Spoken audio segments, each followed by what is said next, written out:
1200 ሰው እየተመለከተ ነው። ነጥብ እየጣልክ ስለሆነ አንተ ራስህ። ስለዚህ አሁን ነጥብ ነጥብ እየጣልን ለማስጠናት አይደለም ሄደውን ያለ ፓስተር። ነገር ትሆንና እንየው እድሉን ፓስተር ስጠኝ።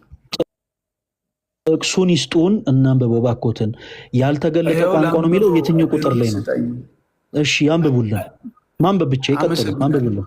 በጣም እሺ አመሰግናለሁ። በልሳን የሚናገር ራሱን ያነጻል አለ። እሺ ግለሰብ ይቀጥሉ፣ ራሱ አንብቡ። በልሳኔ አንዴ ምናልባት ካልሆነ ልትወው ይችላለሁ። ማን ዳቁም ፈለገ እድሉን ፓስተር ከሰጠኝ እባክዎትን አንድ ነገር ላስጠንቅቆት። አሁን የኔ አባት እርሶ ወጡም አልወጡም እኛ እንጠቀም አንጎዳ። የምን ያዙ ሊቀቁኝ ነው ያመጡትን ጥቅስ የቱ ጋር ነው ያልተገለጠ ቋንቋ የሚለው ሲባሉ ካልሆነን ይወጣለሁ ካለን ይወጣለሁ። በጣም አብዙት ፓስተር፣ ከይቅርታ ጋር የራስዎት እምነት ዲፌንድ ለማድረግ እንጂ የገቡት እኛን ለመጥቀም አይደለም። እርሶ ተናግረው አንጠቀም፣ እርሶ ወጥተው አንጎዳ። መጥቶም አይጠቅሙን ሄደውም አይጎዱን እና እባክዎትን የሌለ ኢጎ ራሱ ላይ አይፍጠሩ ፓስተር። መጥተው መጽሐፍ ቅዱስ እንዲህ ይላል ካሉ መጽሐፍ ቅዱስ የማስረጃ እዚህ ክፍል ላይ ይኸው መጽሐፍ ቅዱስ እንዲህ ይላል የሚሉ ከሆነ ማስረጃ ብቻ መስጠት። ማስረጃው የታለ? የለም። ይኸው በልሳን የሚናገር ራሱን ያንጻል ይላል። ያልተገለጠ ቋንቋ ነው አይልም። ትንቢት የሚናገር ግን ማህበሩን ያንጻል ነው የሚለው ቁጥር 4። እሺ 5 ይነበባሉ። ሁላችሁ በልሳኖች ልትናገሩ ወድ ነበር ይላል። ያልተገለጠ ቋንቋ ነው አይልም። ትንቢትን ልትናገሩ ግን ከዚህም ይልቅ ወዳለ ይላል። ማህበሩ ይታነጽ ዘንድ እሺ ንግግሩ ባይተረጎም በልሳኖች ከሚናገር ትንቢትን የሚናገር ይበልጣል ይላል። ያልተገለጠ ቋንቋ ነው አይልም። አሁን ግን ወንድሞች ሆይ ወደ እናንተ መጥቼ በልሳኖች ብናገር በመገለጥ ወይም በእውቀት ወይም በትንቢት ወይም በትምህርት ካልነገርኳችሁ ምን ጠቅማችሁ? የሌለ ያልተገለጠ ቋንቋ ነው አይልም። እስካሁን እስካነበብነው ድረስ ያልተገለጠ ቋንቋ ነው አሉን። እርሱ ማስረጃ አምጡ ሲባሉ ወራጅ ያለ የሚሉ እንኳን አስቸጋሪ ነው። በዚህ አጋጣሚ እዚህ ውስጥ ያላችሁቶች ወንድሞች ማይክ ይዘው ስሪፒስ ለብሰው ልሳን እየተናገሩ የሚያገለግሏችሁ ሰዎች ኢቭን ስለ ልሳን ምን ያክል መሰረታዊ እውቀት እንደሌላቸው እንድትረዱ እንፈልጋለን። እዚህ ውስጥ ያላችሁ ፕሮቴስታንቶች ወንድሞች መልስ ካላችሁ ብቻ ነው የምትገቡት። ከዛ ውጭ ኢጎ አያስፈልግም። ኦኬ ያዙ ሊቀቁኝ አያስፈልግም። ከእንደገና ድሉን እንሰጦታለን። ካልሆነ ወርዳለው፣ ካልሆነ አልናገርም ምናምን አጉል ኢጎ አያስፈልግም። እኔ ስለማልወድ ነው እንደዚህ አይነት ነገር። ኦኬ እሺ የምስራች ወንጌል የሚል አካውንት ይሰማል። ይሄኛውም ኮሜንት ላይ ሀሳብ ሲሰጥ ስለነበረ እድል እንስጥ። የምስራች ወንጌል የሚል አካውንት አለ። እሺ ይሰማኛል። እኔ ሜቢ ብዙ ሰፋ አድርጌ አላወራም፣ ግን አንድ ጊዜ ወንድማችን። እሺ ፓስተር ካሳሁን አይ ቲንክ በደንብ የተናገርኳቸውን ነገሮች እንዳደመጡኝ ተስፋ አደርጋለሁ። አይደለ ፓስተር ስላልሆንኩኝ የጸጋ ስጦታውን ቶ ማለት እግዚአብሔር ፍቅር ነው ለምን ቶ ችግር የለውም። እሺ ካሳሁን፣ እሺ የተናገርኳቸውን ነገሮች እንዳደመጡኝ ተስፋ አደርጋለሁ። ከዚህ ሰዓት ጀምሮ እንዲህ አይነት የመጽሐፍ ቅዱስ ሀሳቦችን ስናወራ ወንድማችን ካሳሁን በክርስቶስ ፍቅር የምንለምኖት ነገር ምንድን ነው? ካልሆነ ወርዳለው፣ ያዙ ይልቀቁኝ፣ እንዲህ አይነት ይጎን ያላስተናግድም። ያው እኔ በተፈጥሮ ስለማልወድ ማለት ነው። እሺ ላስጠንቅቆት ብዬ ነው። ሲቀጥል አንድን ሀሳብ እዚህ ጋር እርሶ አንስተው ሊያስተምሩ አይደለም የገቡት መልስ ሊሰጡ እንጂ። እዚህ ጋር ያለነው የተሰበሰብነው የፕሮቴስታንት አዳራሽ ውስጥ አይደለም፣ ወይ ደግሞ የኦርቶዶክስ ቤተክርስቲያን ውስጥ አይደለም የተሰበሰብነው። ያለነው ላይቭ ስትሪም ላይ ነው፣ የተለያየ ቤተ እምነት ተከታዮች ያሉበት ላይ ማለት ነው። ስለዚህ ከእርሶ የሚጠበቀው ምንድነው? የመጽሐፍ ቅዱስ ማስረጃ መስጠት ነው ከእርሶ የሚጠበቀው። እርሶ አይደለም የሚያብራሩት፣ መጽሐፍ ቅዱስ እናነባዋለን። ለምሳሌ እዚህ ክፍል ላይ ልሳን ያልተገለጠ ቋንቋ ነው ካለ አንብበን እናገኘው። አንብበን የሌለው ነገር ግን እኔ ቁጭ አድርጌ ላስተምር እንደሚፋሰር ደግም ያላስተምርበት። እሺ ቁጥር 5 እንዲህ ይላል። ሁላችሁም ተከታተሉ። አሁን ያልተገለጠ ቋንቋ እንደሆነ ማስረጃ እየሰጡን ነው። ምን ይላል? ሁላችሁ በልሳኖች ልትናገሩ ወድ ነበር፣ ትንቢትን ልትናገሩ ግን ከዚህ ይልቅ ወዳለሁ። ማህበሩ ይታነጽ ዘንድ ንግግሩ ባይተረጎም በልሳኖች ከሚናገር ትንቢትን የሚናገር ይበልጣል ይላል። ይሄ ክፍል ልሳን ያልተገለጠ ቋንቋ ነው አይልም። አመሰግናለሁ። አንዴ አሁን እኔ ልናገር እድሉን ከሰጠኝ። ይናገሩ። እሺ አመሰግናለሁ። ካልተተረጎመ ማለት ምን ማለት ነው? ምናልባት አንተ ካልተተረጎመ ማለት ነው። ምን ማለት ችግር የለውም። ካልተተረጎመ ማለት ነው። ልሳን ቋንቋ ነው እና ቋንቋውን የማይሰሙ ሰዎች በመካከል ካሉ ሊተረጉምላቸው ይገባል እያለ ቅዱስ ጳውሎስ በአጽንኦት እየተናገረ ነው እንጂ ያልተገለጠ ቋንቋ ነው እያለ አይደለም። አመሰግናለሁ። ይህን እንደያዝን ተባረክልኝ። አንደኛ ቆሮንቶስ 12 ላይ ምናልባት እዛ መሄድ ባይጠበቅብም ሊድም ካልክ ከጸጋ ስጦታዎች መካከል አንዱ ስለሆነ ልሳን መጸለይ ከመጸለይም ባለፈ ደግሞ የተሰጠውን ያንን ልሳን ለመተርጎም እንዲሰጠው ያንን ቅዱስ ጳውሎስ አስተምሯል አላስተማረውም? ያንንስ እንዴት ታየዋለህ? እሺ ፓስተር ካሳሁን፣ አሁን ይቅርታ ካሳሁን፣ ሁላችሁም እዚህ ውስጥ ያላችሁት ወንድሞች በደንብ ተከታተሉ። ልሳን ያልተገለጠ ቋንቋ ነው የሚል ማስረጃ ስጡን አልናቸው። ቁጥር 5 አንብቧል አሉን። ቁጥር 5 አነበብን። ያልተገለጠ ቋንቋ ነው የሚል ሀሳብ የለም። ኦኬ፣ አንደኛ ቆሮንቶስ ምዕራፍ 12 እንዴት ታየዋለህ ወደሚል ሀሳብ ደግሞ ተሻገሩ። ከዚህ በኋላ ፓስተር ቆይ ያንተን ሀሳብ ብዙ የምን ነው እንዴ በሉ ስነ ስርዓት ያዙ። ከዚህ በኋላ የምንሰጡት እድል በደንብ አድርገው ያድምጡን። ካሳሁን ፓስተር አይበሉን ስላሉ ከዚህ በኋላ የምንሰጡት እድል ልሳን ያልተገለጠ ቋንቋ እንደሆነ የሚናገር የመጽሐፍ ቅዱስ ማስረጃ እንዲሰጡን ብቻ ነው። ኦኬ፣ እርሱ ምንም የሚያብራሩት ነገር አይኖርም። ከዚህ በኋላ ቆይኔ ላብራራው፣ ቆይኔ ልፍታው ቅኔ አይደለም እዚህ ጋር የተጻፈው። የእርሶን ሁለተኛ ፍቺና ትርጉም አያስፈልገውም። የተቀመጠው ሀሳብ ግልጽ ነው። ምንም ትርጉም አያስፈልገውም። ልሳን ያልተገለጠ ቋንቋ ነው የሚል የመጽሐፍ ቅዱስ ማስረጃ ግን ያምጡ። የእኔ ተወዳጆች፣ እዚህ ጋር ቅዱስ ጳውሎስ እየተናገረ ያለው ልሳን የተገለጠ ቋንቋ እንደሆነ ማስረጃ ልስጣችሁ። ማይኮትን ሚት ያደርጉ፣ ስሜታዊ ሆኑ እባኮትን። ኦኬ፣ አንደኛ ቆሮንቶስ 8 እና 9 ላይ እንዲህ ይላል። ብዙ ጊዜ ፕሮቴስታንት ወንድሞቻችን ጥቅስ ብቻ ነው የሚይዙት፣ መጽሐፍ ቅዱስ አያነቡም የምንለው በምክንያት ነው። ስነ ስርዓት የያዙ ማይኮትን ሚት ያደርጉ። ስለምንም ነገር ብናገር ለጆሮ ቢቆረቆሮትም ቁጭ ላይ ያደምጡኝ። ምክንያቱም እርሶ ለጆሮ የሚቆረቆር ብዙ ነገር ተናግረው ስላደመጡ። ማይኮትን ሚት ያደርጉ፣ ማይኮትን ሚውት ያደርጉ። ስሜታዊ ሆኑ፣ ስሜታዊ አይሆኑ። ከዚህ በኋላ አላስጠነቅቆትም። ማይኮትን ሚውት ያደርጉ። ይሄ እኮ ስሜት የምትሆንበት ቦታ አይደለም። እባካችሁ ስሜታችሁን መቆጣጠር የማትችሉ ከሆነ እዚህ ገስ ላይ አትግቡ። ጌታ ሆይ ማይኮትን ሚውት ያደርጉ። ለምን ስሜቶትን የማይቆጣጠሩት እርሶ? ዲያቆን ፈለገ ሀሳብን ቀጥለው። ሀሳቤን እኔ እቀጥላለሁ። ጭራሽ እርሶ ሆኖ እድል የሚሰጡኝ ጭራሽ ለእኔ። ጌታ ሆይ ላይፉን እኛ ከፍተን ጭራሽ እርሶ እድል ሊሰጡን ነው። እባክዎትን ካሳሁን ማይኮትን ሚውት አድርጉ፣ ስሜቶትን ይቆጣጠሩ። ስለ ሌላ ነገር እየተናገርኩ አይደለም። እባክዎትን ስሜቶትን ይቆጣጠሩ። ለስሜት ምናምን ችግር የለውም። እሺ ችግር ከሌለ ስሜቶትን ይቆጣጠሩ። እባክዎትን ሀሳቤን እቀጥላለሁ። ስለ የትኛውም ሀሳብ ግን ብናገር ቁጭ ብለው ያዳምጡ። እኔ ብቻ ልናገር አይበሉ። ካሳሁን እኔ ስናገርም ስሜቶትን እባክዎት ይቆጣጠሩ። አንተም ታደምጣለህ አሉኝ። እኔ ምንም አልሆንኩም። ምንም እባክዎትን ፕሊስ ስሜቶትን ይቆጣጠሩ እና ጸጥ ብለው ያድምጡን እባክዎትን። ከዚህ በኋላ በነገራችን ላይ ብዙ መለማመጥም አይጠበቅብኝም። እታች ነው ማስወርዱት። እሺ ስሜቶትን ይቆጣጠሩ። ማይኮትን ሚውት አድርጉ። ሚውት አድርጉት ማይኮትን። አንተ ሀሳብን ብቻ ቀጥለው። ስሜቶትን ይቆጣጠሩ። ማይኮትን ሚውት አድርጉ። ደግሜ አላስጠነቅቆትም። እታች ያስወርዶታለሁ። ጌታ ሆይ ሚውት ያድርጉት ማይኮትን።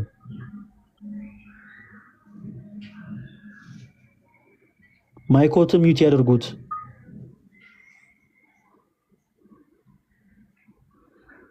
ስንት አይነት ሰው አለ ጌታ ሆይ። ጭራሽ እኛ ማስረጃ እናውጣ ስንል ደግሞ ያዙ ሊቀቁኝ። እሺ ሁላችሁም አድምጡ። አንደኛ ቆሮንቶስ ምዕራፍ 14 ቁጥር 8 እና 9 ላይ ቅዱስ ጳውሎስ በአጽንኦት ይናገራል ይሄ ልሳን የተገለጠ እንደሆነ።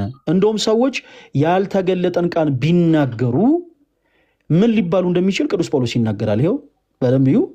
ደግሞ መለከት የማይገለጥን ድምፅ ቢሰጥ ለጦርነት ማን ይዘጋጃል? እንዲሁ እናንተ ደግሞ የተገለጠውን ቃል በአንደበት ባትናገሩ፣ ሰዎች የምትናገሩትን እንዴት አድርገው ያስተውሉታል? ለነፋስ የምትናገሩ ትሆናላችሁና። ለነፋስ የምትናገሩ ትሆናላችሁ የተባሉት ምን አይነትን ቃል የማይናገሩ ከሆነ የተገለጠውን ቃል በአንደበት የማይናገሩ ከሆነ which means ኦኬ ምን ማለት ነው? ልክ እንደዚህ ለነፋስ ተናጋሪ። ስለዚህ ባጭሩ ቅዱስ ጳውሎስ በአንደኛ ቆሮንቶስ ምዕራፍ 14 ላይ ስለ ልሳን ሰዎች ዝም ብለው እንዲህ አይነት የቃላት ስብጥር ነው which means በአማርኛ ሰው ስርዓት ስድ ንባብ የምንለውን ማለት ነው ዝም ብለው የሚናገሩ ከሆነ ምን አለ? ደግሞ መለከት አለ። በቀደመው ዘመን እንደምታውቁት ጦርነት ሲኖር ሀገር በጦር ስትከበብ መለከት ይመታል እና ህዝብ ሁሉ ለጦርነት ይዘጋጃል። እናም ቅዱስ ጳውሎስ ምሳሌን አድርጎ እንዲህ አለ፣ ደግሞ መለከት የማይገለጥን ድምፅ ቢሰጥ ማለት ብትመቱት ምንም አይነት ድምፅ የማያወጣ ከሆነ ለጦርነት ማን ይዘጋጃል አለ። እሺ ጥሩ ምሳሌ ነው። ከዛ እንዲሁ እናንተ ደግሞ የተገለጠውን ቃል ምን አይነቱን ቃል? የተገለጠውን ቃል በአንደበት ባትናገሩ ሰዎች የምትናገሩትን እንዴት አድርገው ያስተውሉታል? ከዛስ ለነፋስ የምትናገሩ ትሆናላችሁናል።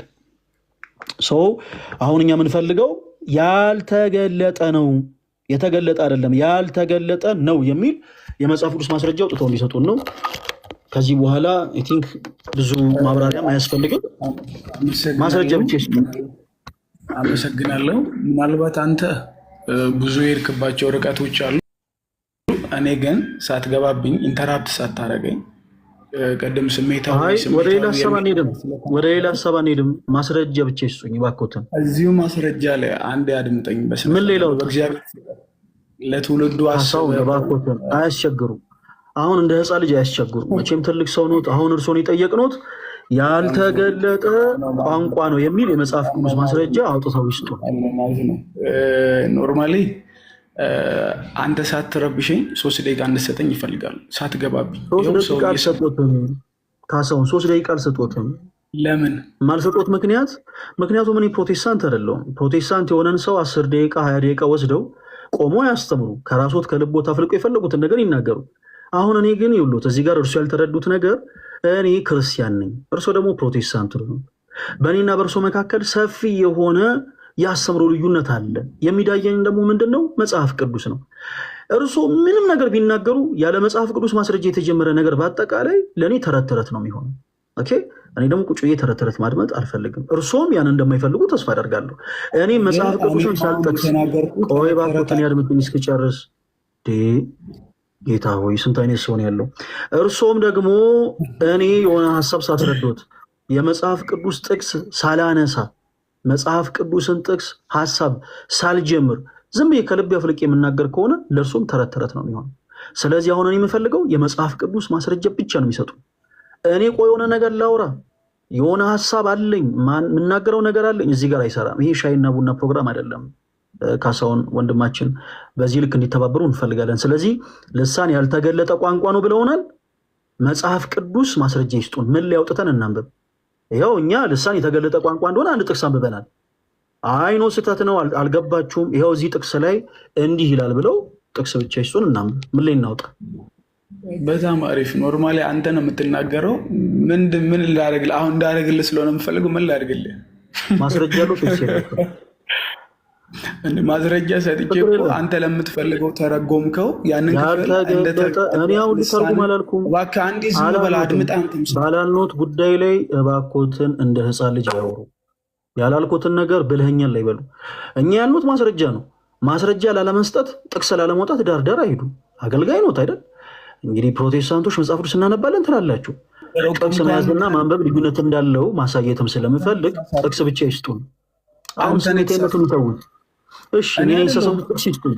ምን ሌላ አውጣ? ያልተገለጠ ቋንቋ መጽሐፍ ቅዱስ ላይ ያልተገለጠ ቋንቋ ነው የሚል ማስረጃ ይስጡኝ። ምን ሌላ አውጣ? አመሰግናለሁ። ያነሳሁት ክፍል ያልተገለጠ መሆኑን አንተ ራስህ የተገለጠ እርሶ ከልቦ አፍልቀው ምንም ነገር አይንገሩኝ። የመጽሐፍ ቅዱስ ጥቅስ ይንገሩኝ። ካሳሁን ምን ሌላ አውጣ? ባኮትን ጥቅስ ይንገሩኝ እናንብብ። እኔ ጥቅስ ሰጠሁት እኮ ጥቅስ ነው የሰጠሁት። እርሶም ደግሞ ጥቅስ ይስጡኝ ባኮትን። ምናልባት ማለት የምፈልገው ምን እንደሆነ ታውቃለህ? ማለት የታች ወረዱ ፕሊስ። የመጽሐፍ ቅዱስ ማስረጃ ካላችሁ ብቻ ግቡ ባካችሁን። የምን መጨነቅ ነው? እኛና እናንተ በእምነት ልዩነት አለን ጋይስ፣ በደንብ አዳምጡ። እኛና እናንተ በጣም የእምነት ልዩነት አለን። የእምነት ልዩነት ሲኖረን እኔ እዚህ ጋር ሄጄ ለምሳሌ ስለ ድንግል ማርያም ምልጃ ፕሮቴስታንት የሆኑ ሰዎች ጠይቁኝ፣ ይገርማቸዋል። ድንግል ማርያም እኮ እንዴት እሷን አታማልም ትላላችሁ? እመቤታችን እኮ ምን ማለት ነው? እሷ እኮ የክርስቶስ እናት ናት ምናምን ብል መልስ ነው እንዴ? ቆይ ፈለገ እባክህን የመጽሐፍ ቅዱስ ማስረጃ ብቻ ስጠን፣ እኛ የምንፈልገው የመጽሐፍ ቅዱስ ማስረጃ ነው እያሉኝ፣ የለም እኔ ምለውን አድምጡኝ። የወላችሁ እሷ እኮ የክርስቶስና ብል ለእነሱ ተረት ተረት ነው ባጭሩ። የእምነት ልዩነት ስላለን ስለተጠየኩት ነገር ማንሳት ያለብኝ የመጽሐፍ ቅዱስ ጥቅስን አስቀድሜ ነው። ኦኬ እዚህ ውስጥ ያላችሁ ሰዎች ይወላችሁ በየቦታው የሚያገለግሏችሁ አገልጋይ ራሳቸውን አገልጋይ ብለው የሚጠሩ ሰዎች ዲስማች ከመጽሐፍ ቅዱስ ጋር ያልታረቁ ሰዎች እንደሆኑ ተመልከቱ። እንዲህ አይነት ሰዎች ግን ማይክ ይዘው አክስትህ ገሊት ናት፣ አጎትህ ገሌ ነው፣ እንደውም ሰፈራችሁ እንዲህ ነው፣ በመካከል ደግሞ የሆነ የገባ ነገር አለ እርሱን ሰበርኩት ማለት ግን ይችላሉ። እናንተ አሜን ትላላችሁ። ኦኬ when we come to the reality ወደ መጽሐፍ ቅዱስ ስንመጣ ግን they have no idea። እዚህ ጋር የገቡትን አገልጋይ የጠየቅናቸው ፓስተሩን ማለት ነው የጠየቅናቸው አንድ የመጽሐፍ ቅዱስ ማስረጃ ይስጡን ነው። ልሳን ያልተገለጠ ቋንቋ እንደሆነ የሚናገር አንድ የመጽሐፍ ቅዱስ ማስረጃ ይስጡን አልናቸው። እሳቸው ምንም የሚያውቁት ነገር የለም። እሳቸው የሚያውቁት የለመዱትም ይሄ ያለ አይደለ የለመደው ነገር እንኳን አንድ ጊዜ ከባድ ነው። ብዙ ሰዎች በተሰበሰቡበት ቦታ ላይ ገርማቸዋል። እግዚአብሔር እንዲወርቁ በዚህ ወጥቶ በዚህ ገብቶ ማለት ነው። እኛ እሱን አልፈለግንም።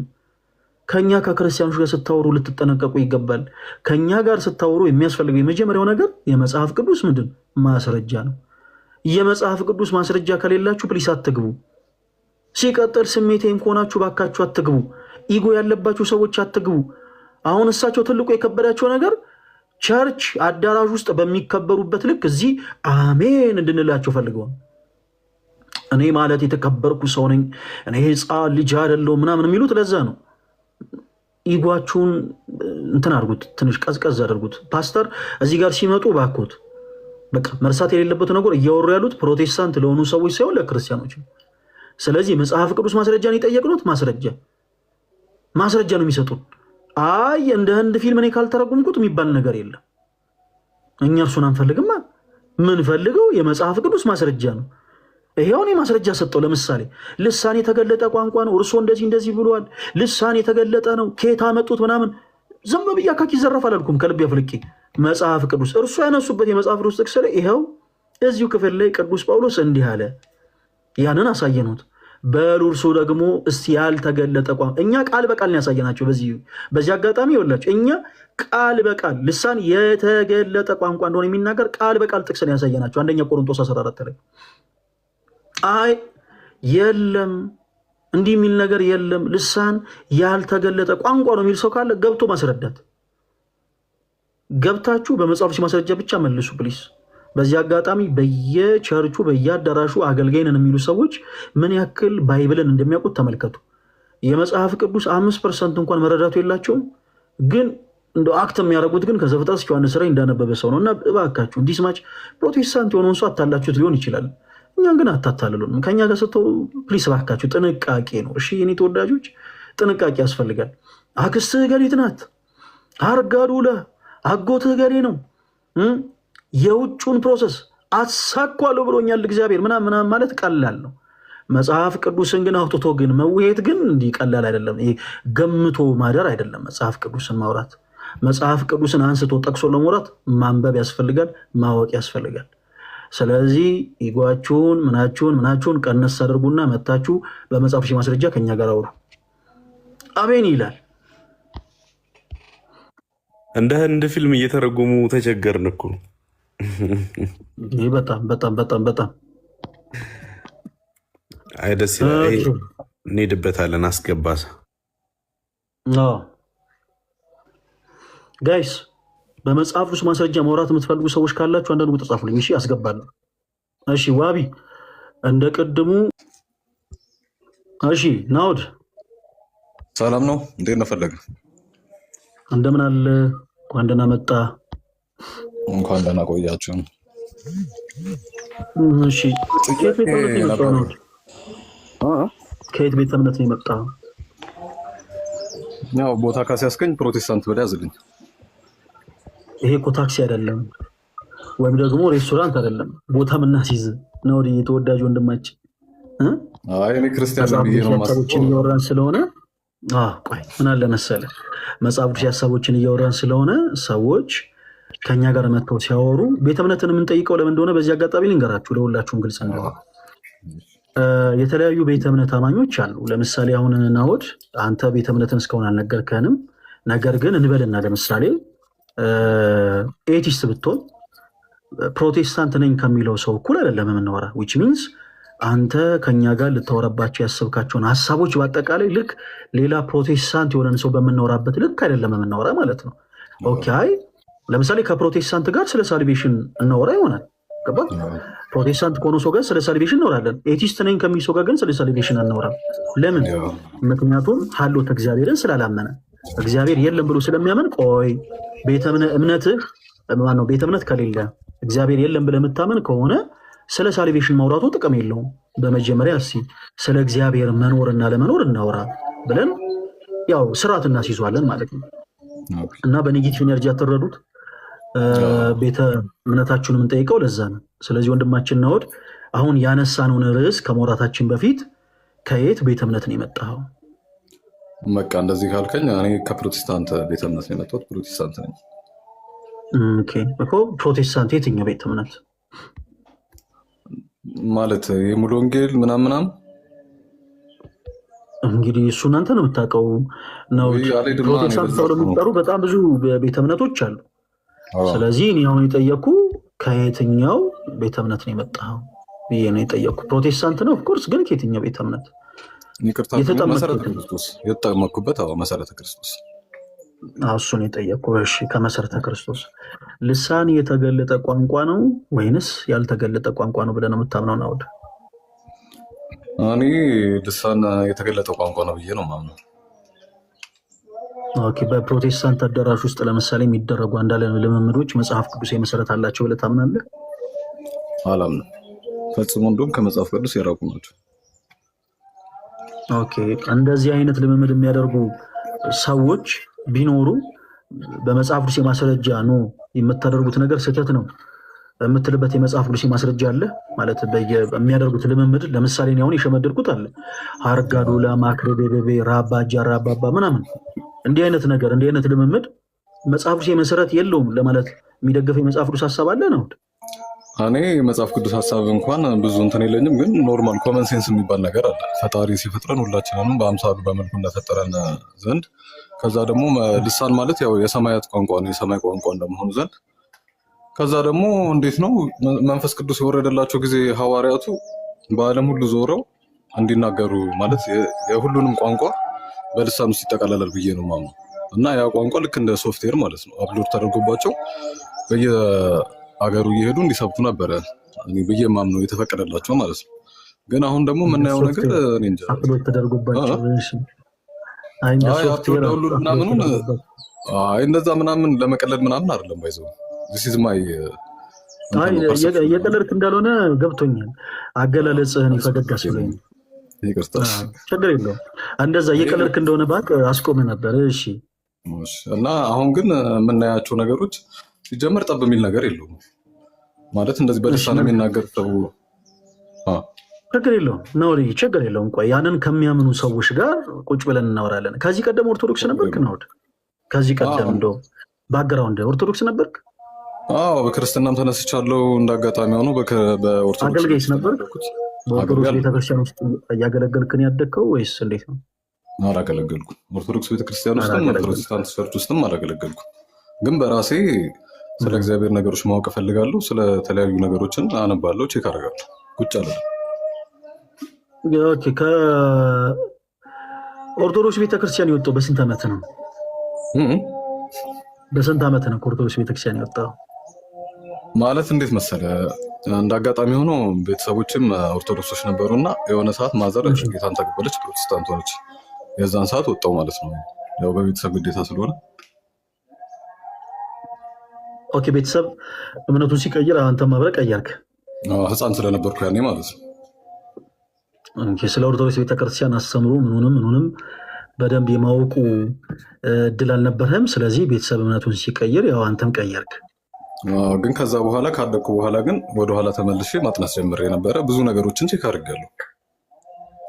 እንደ ኦርቶዶክስ ቤተክርስቲያን ከመጽሐፍ ቅዱስ ውጭ የምታስተምራቸው ትምህርቶች አሉ ብለህ ታምናለህ? ናውድ እንደው ለአንተ እድል ልስጥና ኦርቶዶክስ ቤተክርስቲያን ከመጽሐፍ ቅዱስ ውጭ የምታስተምራቸው ትምህርቶች አሉ ብለህ ታምናለህ?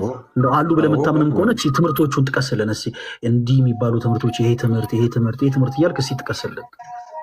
ማለት የትምህርት ብዬ በብዛት ልጠቅስልህ አልችልም፣ ግን አንድ ቅር ያለ የምታውቀውን ያክል በብዛት ሳይሆን የምታውቀውን ያክል። አሁን ስለ ክርስቶስ አማላጅነትና ፈራጅነት መጽሐፍ ቅዱስ ላይ ቃል በቃል ተጠቅሷል። ከ66 አሃዱ ላይ ሲሆን 81 አሃዱ ላይ ራሱ ማለት የእንትኖቹ መጽሐፍ ላይ ማለት ነው። በብሉይ ኪዳንና በአዲስ ኪዳን መካከል ያሉ እንመጣበታለን። አንደኛው የክርስቶስ ምልጃ፣ ይሄ ትምህርት ከመጽሐፍ ቅዱስ ውጭ ነው፣ ኦርቶዶክሲያን አያምኑም አልከን። እሺ ሌላስ? ሌላ ያው እንትኖች ምናምን አልቀበልም፣ ገድላትን እነሱንም ቼክ አድርጌ ከአንተን ጋር መሄድ ሆኖ አላገኘሁም። ገድላትን አልቀበልም ማለት እንዴት ነው? አልገባኝም። ገድላትን አልቀበልም ስትል ምኑን ነው? አልገባኝም። ለምሳሌ አሁን እኮ ብዙ ገድሎች አሉ፣ የተጻፉ ገድላት አይደለ? በጣም ብዙ አሉ እኮ። ከእነሱ ኖርማሊ ከእግዚአብሔር ከመጽሐፍ ቅዱስም ጋር ይገናኛሉ ብዬ አላስብም። ለምን? የመጽሐፍ ቅዱስ የራሱ የሆነ ኮንሰፕት አለው ሲጻፍ። ዝም ብሎ ሰው ምናምን አይደለም የሚጻፈው አይደለ? በመንፈስ ቅዱስ ተመርተው ነው የተጻፉት። ስለዚህ ሰማያዊ ነው ልንል እንችላለን ማለት ነው እኮ። ገድል አልቀበልም ስትል ምኑን የተቃወምከው? ምድራዊ ታሪክ ነው? ቅዱስ የተባሉትን ሰዎች ነው? ወይንስ እስትንፋሰ እግዚአብሔር ከሆነው መጽሐፍ ቅዱስ ጋር ይተካከላል ነው? ምኑን ነው እየተቃወምክ ያለው? ገድል አልቀበልም ስትል ገድል አልቀበልም ስል ቅዱሳንን አይደለም። ቅዱሳን አልፏል፣ እግዚአብሔር ብለው ተሰውቶ አልፏል። እኔ ባከብራቸውም ብንቃቸውም ምንም የምፈጥረው ነገር የለም፣ እግዚአብሔር አንድ ሾሞ ስለጨረሰ ማለት ነው። ከዚያ ይልቅ ግን ሲጻፍ የገድላት ታሪክ ሲጻፍ በስጋዊ አእምሮ ነው የተጻፈው ብዬ ነው የማስበው። ለምን? የእግዚአብሔር እንትን የሚሆነው መንፈሳዊ ነው። ያስቃል ነው ያው ለምናውቀው ሰው አንዳንድ ጊዜ እንዴት ነው? ለምሳሌ ከውጭ ሀገር የመጣ ሰው አማርኛ ቋንቋ ለመናገር ሲሞክር የተወሰነ ሲኮላተፍ ፈገግ ብለህ ታየዋለህ አይደል? ያው እኛ የምናውቀው ነገር ስላለ ያው አንተ ከጥላቻ ሳይሆን ከፍቅር ያው እንዲህ የሚመስልን ነገሮች ስትነግረን ትንሽ ፈገጋስ ብሎኝ ነው። እሺ ገድል አትቀበልም። እሺ ሌላስ? እስቲ ሌላ እንዴት ነው? ኦርቶዶክስ ቤተክርስቲያን ውስጥ እንደው መጽሐፍ ቅዱስ የማይመስል ትምህርት እስካሁን አላጋጠመኝም። ባይገርምህ እንደውም ከቸርች እንደውም የበለጠ ቤተክርስቲያን ሄጄ ቁጭ ስል ነው ከራሴ ጋር የምማከረው፣ ሰላም የማገኘው፣ ስለ እግዚአብሔር ነገር ሞር ዲቴል የማስበው። ይሄ እኔ ብቻ ሳይሆን ሳይንሱ የሚደግፈው ነገር ነው። ኖርማሊ ፋክት ነው። በቃ ይሄ ምንም እንደዚህ ወደዛ ምናምን የምታደርገው ነገር አይደለም። ግን ደግሞ ለምሳሌ አሁን እኔ መጽሐፍ ቅዱሳንም መጽሐፈ ሄኖክ ላይ ምዕራፍ 13ን እያነበብኩ ነበር፣ ሙሉን ማለት ነው። እና እዛ ላይ ምን አነበብኩ? ኢየሱስ ክርስቶስ አማላጅም ፈራጅም እንደሆነ አነበብኩ። እና የሄኖክ መጽሐፍን ካየነው ደግሞ እንደ ትንቢትም ነው። ስለዚህ ያለፈ ነገርም አይደለም፣ ወደፊትም ይፈርዳል ያማልዳል፣ በፊትም ይፈርዳል ያማልዳል የሚል ነገር አነበብኩና እሱን ባይዘው እሱንም እንትን እንድትልልኝ ነበር፣ ግልጽ እንድታደርግልኝ ነበር። ኦኬ ናውሪሻ፣ ምንም ችግር የለውም። በመጀመሪያ ስላወቅን በጣም ደስ ብሎናል። እና ዛሬ ምንድነው መሰለ የምናደርገው፣ በቃ ዛሬ ኢንትሮዳክሽን ቀን ነው ለእኔና ለአንተ። ያው ዛሬ የምንተዋወቅበት ቀን ይሁንልንና አንዳንድ የቤት ስራዎችን ያው ለአንተ ሰጥሃለሁ። አንዳንድ የቤት ስራዎችን ሰጥህና ዛሬ ምንድነው መሰለ የምናደርገው፣ አሁን እኔ ዛሬ እንዲህ ነው ማለት ለእኛ ቀላል ነው። በደንብ እንድትረዳ ይፈልጋሉ። ፖዘቲቭ ሆነ። እሺ የኛ ትምህርት እንዲህ ነው፣ በዚህ ወጥቶ በዚህ ገብቶ ምናምን ማለት በጣም ሶ ሲምፕል። ግን ደግሞ አንተ አሁን ያለህበት ቤተ እምነት አስተምሮ ደግሞ ፍጹም ስህተትና መጽሐፍ ቅዱስ የመሰረተ እንደሌለውም ደግሞ እንድታንቀብ ፈልጋለን። ስለዚህ እያንዳንዱን ሀሳቦች ዛሬ አንስተን እስከ መጨረሻው አንጨርሳቸው። ምን እናደርጋለን?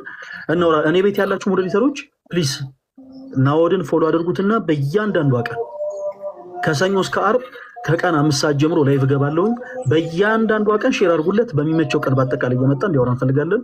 ሲቀጥል በውስጥ መስመር መልእክትን አስቀምጥልኝና ምናልባት አዲስ አበባ ውስጥ ሆኑ በአካልም ተገናኝተን አንዳንድ ነገሮችን ለማውራት እንሞክራለን። እዚህ አዲስ አበባ ነው የምትኖረው? አዲስ አበባ ነው። ኦኬ፣ በጣም ጥሩ። ስለዚህ አድራሻን ታስቀምጥልኝና እናወራለን። የመጀመሪያ ያነሳው ስለ ገድላት ነው። እንደው መረዳቱ እንዲኖር ያክል ነው ዛሬ የምናነሳው። ገድላት በመጀመሪያ የሃይማኖት መመስረቻዎቻችን አይደሉም። በቤተክርስቲያናችን እውነተኛ የሆነ የመጽሐፍት ሁሉ አባት አለ። እርሱ ደግሞ መጽሐፍ ቅዱስ ነው። ናውድ ኦኬ። እውነተኛ የሆነ የመጽሐፍት ሁሉ አባት አለ። ያ መጽሐፍ ቅዱስ ይባላል። ይሄ እስትንፋስ እግዚአብሔር ያለበት መጽሐፍ ነው። እግዚአብሔር እስትንፋስ ያለበት መጽሐፍ ነው። ኦኬ። በአጭሩ ይሄ የሃይማኖታችን መመስረቻ ነው። ከብዙ ፕሮቴስታንት ወንድሞቻችን ጋር በተለያዩ አጋጣሚዎች ተገናኝተን ገለ እንትን ላይ ታምረ እንደዚህ ላይ ምናምን ሲሉ ሁልጊዜ ቀድመን የለም ቆይ ስለሱ አዘጋጅቱ በመጀመሪያ መውራት ያለብን በመጽሐፍ ቅዱስ ነው የምንለው። ለዚህ ነው። ለምን የሃይማኖታችን መመስረቻ መጽሐፍ ቅዱስ ነው። ቅድም አንድ ምሳሌ ሰጥቻለሁ አይደል ነው። ለምሳሌ አንድ ሰው ኤቲስት ቢሆን ስለ ማርያም አማላጅነት ቢጠይቅ ስንፍና ነው። እኔ እናንተ እንኳን ስለ ማርያም አማላጅነት ሙሴ ቀይ ባህርን ከፈለ ብለን ብናስረዳው ለሱ ተረት ተረት ነው የሚሆነው። ለምን ቀድሞ ማመን ያለበት ነገር አለ። አየህ፣ በእኛና በእሱ መካከል ያለው የእምነት ልዩነት የእግዚአብሔር መኖርና አለመኖር ነው። ስለዚህ እግዚአብሔር አለ ወይስ የለም የሚለውን ሀሳብ ገና ላልተረዳ ሰው ኢያሱ በገባዖን ሰማይ ላይ ፀሐይን 5 ዓመት አቆመ ብትለው፣ ሙሴ በበትሩ ብቻ ቀይ ባህርን ለሁለት ከፈለ ብትለው፣ ጴጥሮስና ጳውሎስ በጥላቸው ድውያንን ፈወሱ ብትለው ለሱ ተረት ተረት ነው። ስለዚህ ቀድሞ መረዳት ያለበት እውነት ስላለ ወደዛ እውነት እንወስዷለን ማለት ነው። እና ሁላችሁም አድምጡ።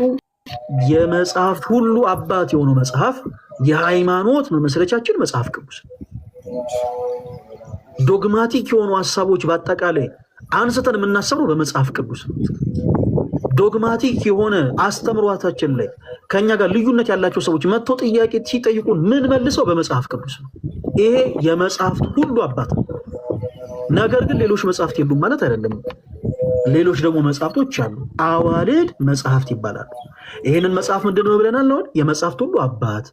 አዋልድ መጽሐፍት ደግሞ የምንላቸው እንደ ስማቸው ልጆች ነው። አዋልድ የምንላቸው ኦኬ ልጆች ናቸው።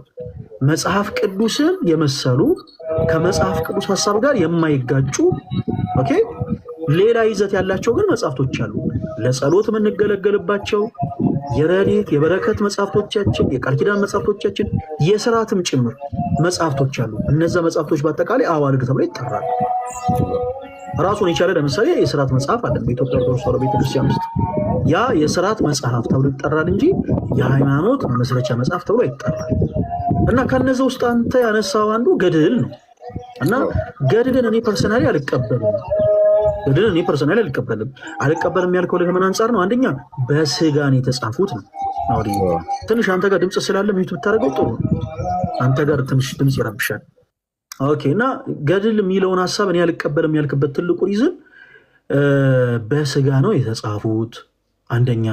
ሁለተኛ ደግሞ መጽሐፍ ቅዱስ ጋር የሚጋጩ ኦኬ ወይም ደግሞ የእግዚአብሔር እስትንፋስ የሌለባቸው ናቸው። በቃ ባጭሩ ምንድነው ከመጽሐፍ ቅዱስ ሀሳብ ጋር የማይገናኙ ናቸው የሚል ሀሳብ ነው ያነሳልን ተወዳጅ ወንድማችን ናውድ።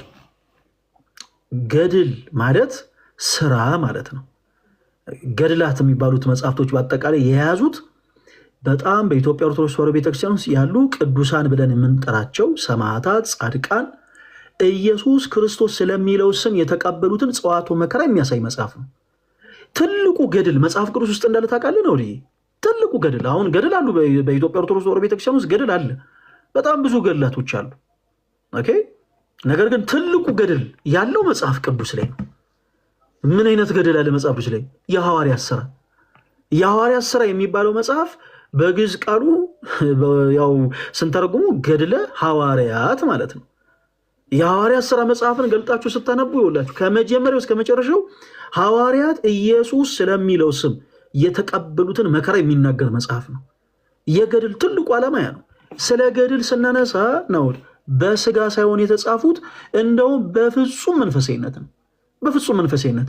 ምክንያቱም ቀድሞ ገድል ላይ የተጻፉት ሀሳቦች በአጠቃላይ ስጋ የሚሸቱ ሳይሆን ኢየሱስን ክርስቶስን የሚሸቱ ሀሳቦች ናቸው የተቀመጡት። እንዴት እንመጣበታለን።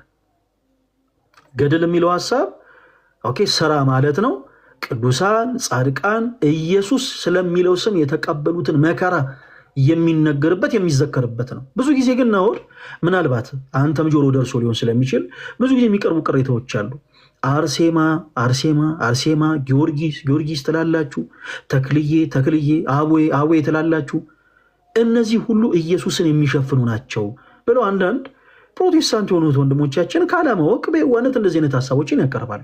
ይወላችሁ ስለ አርሴማ ቅዱስ ቤተክርስቲያን ገድለ አርሴማ የሚባልን መጽሐፍ ያስቀመጠችው፣ ስለ ጊዮርጊስ ገድለ ጊዮርጊስ ብላ ገድሉን የዘከረችው፣ ስለ አቡነ ተክለ ሃይማኖት ገድለ አቡነ ተክለ ሃይማኖት ብላ ገድላቸውን የዘከረችው ያስታወሰችው፣ ስለ አቡነ ገብረ መንፈስ ቅዱስ ገድለ አቡነ ገብረ መንፈስ ቅዱስ ብላ ገድላቸውን ያሰበችው ኦኬ የዘከረችው ገድላቸውን ኢየሱስ የሚለውን ስም ለመሸፈን ሳይሆን በእነርሱ ሕይወት የከበረውን ክርስቶስን አጉልቶ ለማሳየት ነው።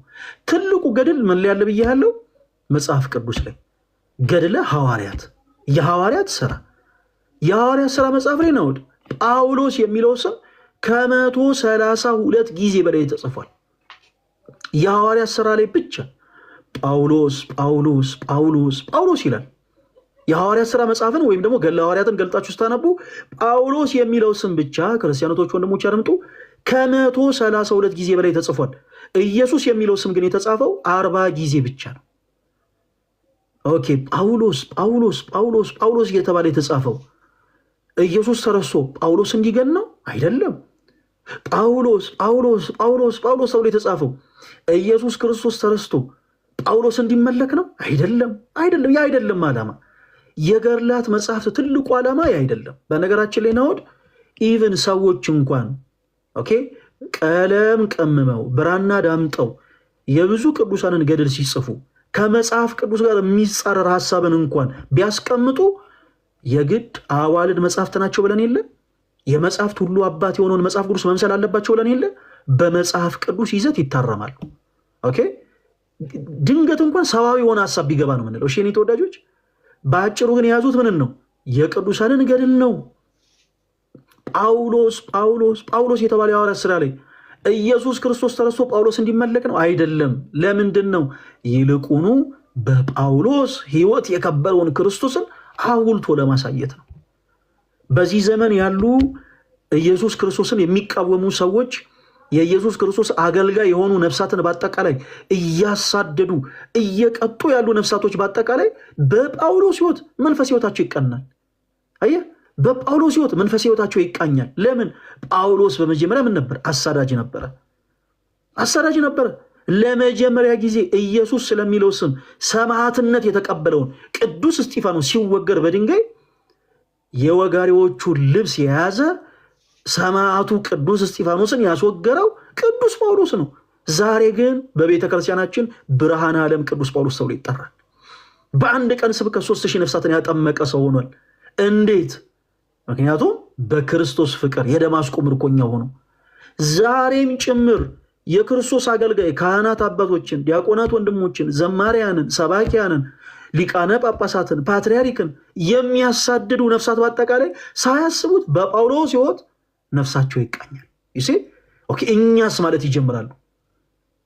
ስለዚህ ቅዱስ ቤተክርስቲያን ጳውሎስ ጳውሎስ ጳውሎስ ስትል ትዕቢተኛ የሆኑ ሰዎች፣ አሳዳጅ የሆኑ ሰዎች መንፈሳዊ ሕይወታቸውን እንዲቃኙበት ከትዕቢት ሕይወታቸው ኦኬ ከአሳዳጅ ሕይወታቸው ወጥተው ክርስቶስ ኢየሱስን እንዲከተሉ ደጋግማ የጳውሎስን ስም እያነሳች ሜንሽን እያደረገች ታስተምራለች። ገድል ለምን ተባለ ከተባለ እነ ጳውሎስ በክርስቶስ ማመን ብቻ አይደለም፣ አምነው ኢየሱስን ሰብከውታል። ሰብከው ኢየሱስ ስለሚለው ስም ስጋቸውን ቆርሰዋል፣ ደማቸውን አፍስሰዋል። ጳውሎስ በሰይፍ ነው የተቀለው። ይህንን ሐሳብ የሐዋርያት ሥራ ላይ ተዘግቦ እናገኘዋለን። የሐዋርያት ሥራ የተባለው ለዛ ነው። ኢየሱስ ተረስቶ ሐዋርያት እንዲገኑ ሐዋርያት እንዲመለኩ ሳይሆን ገድለ ሐዋርያት የተባለው ኢየሱስ ክርስቶስ ስለሚለው ስም የተቀበሉትን መከራ ለማስታወስ። ጳውሎስ በሰይፍ ተቀልቷል። ጴጥሮስ ተዘቅዝቆ ተሰቅሏል። ቶማስ ኢየሱስ ስለሚለው ስም ቆዳው ተገፏል። ኢየሱስ ስለሚለው ስም ይህን ሁሉ ጽዋተ መከራ ተቀብሏል። ይህን የምናገኘው ምን ላይ ነው? ገድለ ሐዋርያት ላይ። በቤተ ክርስቲያን ውስጥ ሌሎችም ቅዱሳኖች አሉ ገድላቸው የተጻፈላቸው። ገድል ሲጻፍ የኔ ተወዳጆች ብለህ ነው ስለማናቅ አስምሬ ልንገራችሁ። ገድል ሲጻፍ በቤተ ክርስቲያን ራሱን የቻለ ስርዓት አለው። ዝም ብለን ከመሬት ተነሳን ቆይ እገሌ ለሚባሉት ቅዱስ አባት ገድል እንጻፍ አይባልም። ገድል ሲጻፍ ቤተ ክርስቲያን ስርዓት አላት። ቢያንስ የአንድ ቅዱስ ገድሉ የሚዘከረው ገድሉ የሚታወሰው ስለ ክርስቶስ ኢየሱስ ስም ሰማዕትነት ተቀብሎ ካረፈ በትንሹ ከ20 እና ከ30 ዓመታት በኋላ ነው። በትንሹ ነው የምላችሁ። ለምሳሌ ዛሬም ድረስ ቅድስናን ገንዘብ እንዳደረጉ የምናውቃቸው ብዙ ቅዱሳኖች አሉ በኢትዮጵያ ውስጥ። ለምሳሌ አቡነ ጴጥሮስ ፒያሳ አደባባይ ላይ ሐውልት የተሰራላቸው አቡነ ጴጥሮስ እንደምታውቁት ኢየሱስ ስለሚለው ስም ሰማዕትነት ተቀብለዋል። ሃይማኖታቸውን ክደው ከኢትዮጵያ ኦርቶዶክስ ተዋሕዶ ቤተክርስቲያን ወጥተው ጣሊያንን እንዲሰብኩ የጣሊያንን እምነት ህዝቡን እንዲያሰብሩ ሲጠየቁ በፍጹም ብለው ለእምነታቸው ጸንተው እስከ መጨረሻው ስለቆዩ ሰማዕትነትን ተቀብለዋል። አቡነ ጴጥሮስ ሰማዕት እንደሆኑ እናውቃለን። እስካሁን ግን ቤተክርስቲያን ገድል አልጻፈችም። ለምን? ቤተክርስቲያን ስርዓት አላት። ገድል የሚባለው ነገር እንዲሁ ዝም ብሎ ተራ አይደለም። እንደ መጽሔት ታትሞ የሚወጣ አይደለም። ራሱን የቻለ ስርዓት አለው። ራሱን የቻለ ቀኖን አለው። ሌላውን ተሆነ ወዲህ በደንብ ሁላችሁም ልታስታውሱ የምችሉትን ነገር ላስታውሳችሁ። በሊቢያ በረሃ ላይ ደማቸው የፈሰሰ አንገታቸውን ለሰይፍ አሳልፈው የሰጡ 21 ኢትዮጵያዊ ወንድሞች አሉን። 21 ኢትዮጵያና ኤርትራውያን ማህተብ ያሰሩ ኢየሱስ ስለሚለው ስም በዚህ ዘመን በ21ኛው ክፍለ ዘመን ማህተባችንን አንበጥስም። እንደ አባቶቻችን እንደነ ቅዱስ ጳውሎስ፣ እንደነ ቅዱስ ጊዮርጊስ፣ እንደነ ቅዱስ ጴጥሮስ፣ እንደነ ቅዱስ ቶማስ ለሰይፍ አሳልፈን እንሰጣለን እንጂ ኢየሱስን አንክድም ብለው በሊቢያ በራሬ ሰማዕትነት የተቀበሉ ወንድሞች አሉ። የኢትዮጵያ ኦርቶዶክስ ተዋሕዶ ቤተክርስቲያን ስለነዚህ ሰማዕታት ኢየሱስ ስለሚለው ስም የተቀበሉትን መከራ የተቀበሉትን እንግልት በአጠቃላይ የምትዘክርበት ቀንና ጊዜ አለው። ራሱን የቻለ ስርዓት አለው ማለት ነው። ዝም ብለን ከመሬት ተነስተን አይ በቃ ገድላቸው ይጻፍናል አይባልም። ይሄ ራሱን የቻለ ስርዓት አለው በኢትዮጵያ ኦርቶዶክስ ተዋሕዶ ቤተክርስቲያን። ገድለ አርሴማን ለምሳሌ እንመልከት። ናውድ ገድለ አርሴማን፣ ገድለ አቡነ ተክለ ሃይማኖትን፣ ገድለ ክብረ ክርስቶስን ብቻ አንስተን እስኪ እንጨርስ እንመልከት የተወሰነ። ገድለ ቅድስት አርሴማን ስትመለከቱ ከመጀመሪያው እስከ መጨረሻው ስለ ቅድስት አርሴማ ታሪክ ነው የሚናገረው። ቅድስት አርሴማ ግን እንድትገን ቅድስት አርሴማ እንድትመለክ ነው ወይ? በፍጹም። ኢየሱስ የሚለው ስም ተረስቶ አርሴማ እንድትመለክ ነው ወይ? በፍጹም አይደለም። ትልቁ ገድል ያለው ምን ላይ ነው ብለናል? መጽሐፍ ቅዱስ ላይ ገድለ ሐዋርያት። ገድለ ቅድስት አርሴማስ ምን ነው የሚነግረን? ኢየሱስን ረስተን አርሴማ እንድንመልክ? በፍጹም አይደለም። አንድ የመጽሐፍ ቅዱስ ክፍል ላስታውሳችሁ ነው። አንተም በደንብ አድርጋ አድምጠኝ። የማቴዎስ ወንጌል ምዕራፍ 9 ከቁጥር 12 ጀምሮ አንዲት 12 ዓመት ደም ሲፈሳት የነበረች ሴት እንደነበረች መጽሐፍ ቅዱስ ክፍሉ ይናገራልና ወደ ክርስቶስ ቀርቤ የልብሱን ጫፍ የነካው እንደሆነ ከበሽታዬ እድናለሁ ከደዌ ይፈወሳል ብላ በልቧ አምና ወደ ክርስቶስ ቀረበች። እናም ቀርባ ክርስቲያኖች የክርስቶስን ጨርቁን የነካችው፣ የቀሚሱን ዘርፍን የነካችው።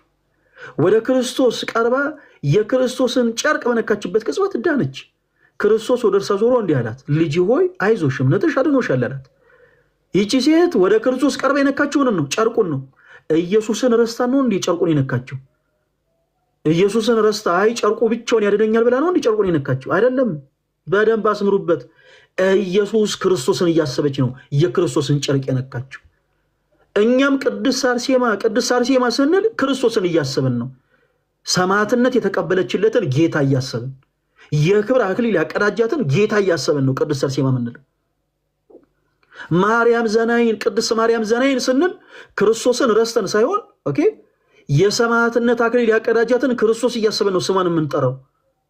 ለመሆኑ ቅዱስ ቤተክርስቲያን ለምንድን ነው ገድላቸውን የምትጽፈው ከተባለ ግን በዘመናችን ያሉ ሰዎች መንፈስ ሕይወታቸው እንዲቀኝ ነው። ናወድ ትልቁ ነገር ያ ነው። ለምሳሌ በዘመናችን በዚህ ዘመን ሴት እህቶቻችን እጅግ በጣም ውብ ሲሆኑ ሁሉ ነገራቸውን እግዚአብሔር አምላክ ውብ አድርጎ ሲፈጥራቸው ሁሉን ነገር ሲሰጣቸው ባይምሯቸው ብዙ ጊዜ የሚመጣው ነገር ምንድን ነው? ሁሉንም አይደለም እያልኩ ያለሁት ግን ውስኖቹ ባይምሯቸው የሚመጣው ነገር ምንድን ነው? የኔ ተወዳጆች እንዴት አድርጌ ሀብታም ወንድ አገባለሁ አይደል? እንዴት አድርጌ ታዋቂ የሆነ ሰው አገባለሁ? እንዴት አድርጌ ነው ከተለያዩ ወንዶች ጋር ጥሩ የሆነ ጊዜ አሳልፌ እንደዚህ አይነት ገንዘብ የማገኘው? በብዙ ሴት እህቶቻችን አይምሮ ላይ የሚመጣው ይሄ ነው። እንዲህ አይነት ዘመን ላይ ሴት እህቶቻችን መንፈሳዊ ሕይወታቸው ተቃኝቶ ወደ ክርስቶስ እንዲቀርቡ ቤተክርስቲያን የቅድስት አርሴማን ታሪክ ትነግራቸዋለች። ለምንድን? ቅድስት አርሴማ የአርማኒ ሀገር ተወላጅ ነበረች። እጅግ በጣም ሁለንተኗ ያማረ ውብ የሆነች ሴት ነበረች። ነገር ግን መኳንንቶች ለትዳር እየፈለጓት፣ ነገስታቶች ለትዳር እየፈለጓት ዝናን ሳትሻ ስልጣንን ሳትሻ ራሷን የክርስቶስ ሙሽራ አድርጋ ብዙ ህማምን ብዙ መከራን ኢየሱስ ስለሚለው ስም የተቀበለች ቅድስት እናት ነች። ለመሆኑ በዚህ ዘመን የእርሷን ስም ጠርቶ ጣዖት ናት ለማለት የሚደፍር እውነት ሰው አለ? በጣም አንድ ቪዲዮ ተመልክቼ ነበር። አንዲት እህት ቆማ የቅድስት አርሴማን ያክል ኢየሱስ ለሚለው ስም ያልተጋደለች ሴት ቆማ አርሴማ ጣዖት ናት ብላ ደፍራ ተናገረች። በእርግጥ ዓላማው ኦርቶዶክስ የሆኑ ሰዎች ልባቸውን ማድማት ነው እንጂ ሌላ ትልቅ ዓላማ የለውም። ኢቨን እሷን እንኳን አውቋት አይደለም ብዙ ሰዎች እንዲህ ብለው የሚናገሩት። የቅድስት አርሴማን ያክል ግን መንፈስ ሕይወት የሌላቸው ሰዎች የቅድስት አርሴማን ያክል ኢየሱስ ስለሚለው ስም ያልተጋደሉ ሰዎች ግን ተነስተው አርሴማን በዚህ ልክ ይዘልፋሉ። ለምን? ካለመረዳት። ቅድስት አርሴማ የጎልማሶችን ሽንገላ ሳትፈልግ በፍትወት በዝሙት ሰው ኃጢአት በሚሰራበት ዘመን ኢየሱስ ስለሚለው ስም መከራን የተቀበለች ቅድስት እናት ነች። አርሴማ ብትከበር የተከበረችው ኢየሱስ ስለሚለው ስም ሰማዕትነት ተቀበላ እንጂ እርሱ አምላክ ሆነ አይደለም። ቅዱስ ጳውሎስ በሮሜ መልእክቱ ምዕራፍ 13 ከቁጥር 7 ላይ ምን አለ? ክብር ለሚገባው ሁሉ ክብርን ስጡ። ክብር ለሚገባው ሁሉ ምን ስጡ አለ? ክብርን ስጡ። ቅዱስ የምንለው ማንን ነው? አምላካችን እግዚአብሔርን። የእርሱ ቅድስና የባህሪው ነው። ማንም አይሰጠውም፣ ማንም አይነጥቀውም። ቅዱሳን የምንላቸው ግን በጸጋ ቅድስናን ገንዘብ ያደረጉ ናቸው። በጸጋ በስጦታ በጸጋ ቅድስናን ገንዘብ ያደረጉ ሁሉ እነርሱ ቅዱሳን ናቸው። የሚገባቸውን ክብር ልክ ቤተክርስቲያን ሰጣቸዋለች። በዘመናችን ሴት እህቶቻችን በፍትወት በሚሰቃዩበት በዚህ ዘመን ቅድስት ቤተክርስቲያን የቅድስት አርሴማን ታሪክ አንስታ ተነግራቸዋለች። ሁለንተኗ ውብ ሆኖ ሳለ ለሁሉ ነገር የቀረበች ሆና ሳለ ለቤተ መንግስቱም ለሁሉም የቀረበች ሴት ሆና ሳለ ሁሉን ነገር አልሻም ብላ የዓለምን ከንቱነት ተመልክታ ኢየሱስ ስለሚለው ስም እስከ መጨረሻው ድረስ አንገቷ በሰይፍ እስከተቀላበት ሰዓት ድረስ ሰማዕትነት የተቀበለች ሴት እንደሆነች ዛሬ ላሉት ሴቶች ቅድስት ቤተክርስቲያን ታስተምራለች። ይሲ ሰው እኔ እኮ በህልሜ እንዲያየው፣ እኔ እኮ በህልሜ እንደዚህ ተመለከትኩኝ፣ እኔ እኮ መጽሐፍ ቅዱስን አውቃለሁ፣ እኔ እኮ የእግዚአብሔር ሰው ነኝ፣ እኔ እኮ ሰባኪ ነኝ፣ እኔ እኮ ዘማሪ ነኝ፣ እኔ እኮ አገልጋይ ነኝ፣ እኔ እኮ ካህን ነኝ፣ እኔ እኮ ጳጳስ ነኝ እያለ እንዳይታበይ ቅድስት ቤተክርስቲያን የድንግል ማርያምን ታሪክ እያነሳች ታስተምራለች። ሰው ባለው ነገር እንዳይታበይ ማለት ነው። ምክንያቱም እርሷ የአምላክ እናት ሆና ሳለ እኔ ለእግዚአብሔር ባሪያው ነኝ ያለችው። ናውሪ ዛሬ በዘመናችን አንዳንድ ሰዎች ሆነ ነገር ኖሯቸው የሚታበዩ ሰዎች አሉ አይደል? ከዲያቆን አቅም እኮ ድቁና ማለት በነገራችን ላይ የካህን ረድ ማለት ነው። ኦኬ ካህንን እየረዳ በቅዳሴ ጸሎት የሚያገለግል ማለት ነው። አያችሁ፣ ለሁሉም ቤተክርስቲያን ታስተምራለች። ዲያቆን ነኝ ብሎ አንዳንድ ሰው ይኮፈሳል። አንዳንዱ ደግሞ አይ እኔ ካህን ነኝ መስቀል ጨብጫለሁ እኔ እኮ ማለት ይወላችሁ ካህን ነኝ እያሉ የሚታበዩ ሰዎች አሉ። አንዳንዶች ደግሞ ጳጳሳት ናቸው። ጳጳሳትም ሆነው ጭምር እንዳይታበዩ ትህትናን ተላብሰው ክርስቶስ አምላካቸው እንዲያገለግሉ ቅድስት ቤተክርስቲያን የእመቤታችንን ስም ታወሳለች። ለምን? የአምላክ እናት ሆና ሳለ እኔ ለእግዚአብሔር ባሪያው ነኝ ብላለችን። የሉቃስ ወንጌል ምዕራፍ 1 ቁጥር 29 ጀምሮ ስትመለከት የእግዚአብሔር መልአክ መጥቶ አበሰራት። ጸጋን የተመላሽ ሆይ ደስ ይበልሽ፣ እግዚአብሔር ከአንቺ ጋር ነውና አንቺ ከሴቶች ሁሉ ተለይተሽ የተባረክሽ ነሽ፣ የማኅፀንሽን ፍሬ የተባረከ ነው አላት። ከሦስቱ ቅዱስ አንዱን ቅዱስ ትወልጃለሽ፣ ስሙንም ኢየሱስ ብለሽ ትጠሪዋለሽ ብሎ አበሰራት። የዚህን ጊዜ እናታችን ቅድስት ድንግል ማርያም ለዘላለም በትዳር ሕይወት የመኖር ፍላጎት አልነበራትምና እኔ ወንድ ስለማላቅ አለች። ቁጥር 33 ላይ እኔ ወንድ ስለማላቅ ይህ እንዴት ይደረጋል አለች። የዚህን ጊዜ መልአኩ ቃሏን በቃል አሸነፈ። በውኑ ለእግዚአብሔር የሚሳነው ነገር አለን አላት። የዚህን ጊዜ ድንግል ማርያም የለም፣ ለአምላኬ ለእግዚአብሔር የሚሳነው ነገር የለም፣ እኔ ለእግዚአብሔር እናቱ ነኝና አላለችም። እናት ትሆኛለሽ ተብላ እያችሁ፣ እናት ትሆኛለሽ ተብላ እኔ ለእግዚአብሔር ባሪያው ነኝና እንደ ቃል ይደረግልኝ አለች። አያችሁ፣ ትህትናን ከእርሷ እንድንማር ቅድስት ቤተክርስቲያን በመንፈሳዊነት እንድንቀኝ ታስምረናለች።